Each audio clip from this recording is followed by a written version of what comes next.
Hey everyone, today I'm going to be unboxing my July Boxycharm. Unfortunately, it's super warm and humid in my bedroom, so we need the air conditioning on, so I apologize for the white noise in the background, but hey, maybe it'll be a bit relaxing. But yes, I'm very excited to see what is in this month's box. If you're wondering, I got this snake ring from the Taylor Swift Reputation collection, and I'm in love with it. I'm like never gonna take it off. I love it so much.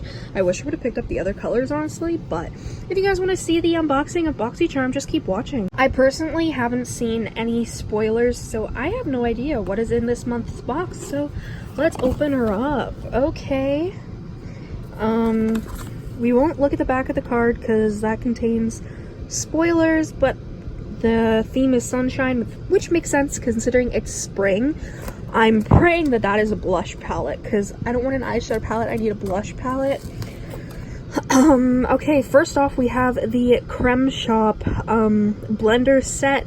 I don't know, I love beauty sponges, but I never end up wearing face makeup because I just sweat it off, so this isn't like my favorite, but the sponges are cute, not gonna lie.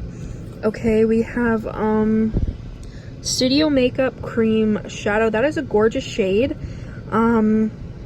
It's gold. I like gold. If you don't get that reference, I feel bad for you. Ignore my nails, please. We're having a bad time. But this is pretty. I don't need any more like liquid or cream eyeshadows like at all ever. I really don't, but this is pretty, of course. Ooh, okay. Clean Skin Club Vitamin C Brightening Booster, watermelon green tea, and pineapple. That is an interesting combination. Okay, cool. So like you can mix this in with your serum or with your moisturizers, so that's actually awesome. And we have an Alamar lip gloss.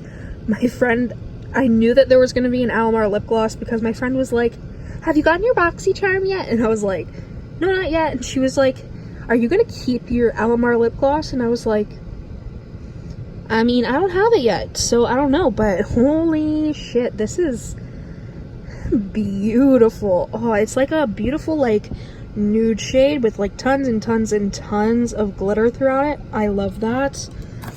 And then I'm hoping this is a blush palette.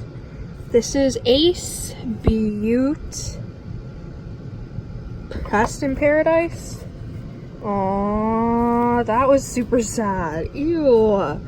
Okay, I don't know why on video this looks really washed out. This is way too dark for me. I'm actually really disappointed and upset almost. This is like what, like a bronzer palette? It's way too dark for me. Like it does not look like this in person. In person, it's definitely more dark. I'm super disappointed with that. I was really hoping I'd get like a blush palette, but alright. We got that, I guess. This packaging is honestly so luxurious. I do want to check the card now that we've unboxed everything. So it retails for $49.95. Bronzed in Paradise palette, yeah. No, not really into that. Birthday Soup lip gloss is gorgeous. So honestly, so far, I'm most excited about the lip gloss and the like boosters. So I'm gonna swatch the lip gloss for you. So this is what the gloss looks like. It's like this nude gloss, but it has gold and blue like glitter in it. It is honestly so gorgeous. And this is what the creme eyeshadow looks like. It's just a really pretty gold. Honestly, I was really hoping for a blush palette because like I just do not see myself getting any use out of the bronzer palette, especially because most of the shades are just too dark for my pasty skin. But I'm really excited about this gloss. I tried it on my lips and it's not sticky. From swatching it on my hand, I definitely thought it would be sticky, but it wasn't. It was pretty good. And I am excited to mix this in with my other products, since I'm always down for more skincare. I just wish, you know, I would have gotten a blush palette, but that's okay. I definitely think Boxycharm is usually always worth it. This was sent to me, so thank you, Boxycharm. I do want to, you know, put that out there that they did send me this. And honestly, I'm grateful. I do think that they can do a better job with making sure people get what sort of products they want. But overall, I definitely like this month's box more than the last few months, so I'm quite happy. And plus, I mean, I'm down for a nude gloss with some fun colors in it any day. Thank you guys so much for watching this unboxing. If you enjoyed, subscribe, comment down below any videos you'd like to see me do. Go follow my Instagram, Makeup by Tasha XO, and I'll see you in the next one. Bye.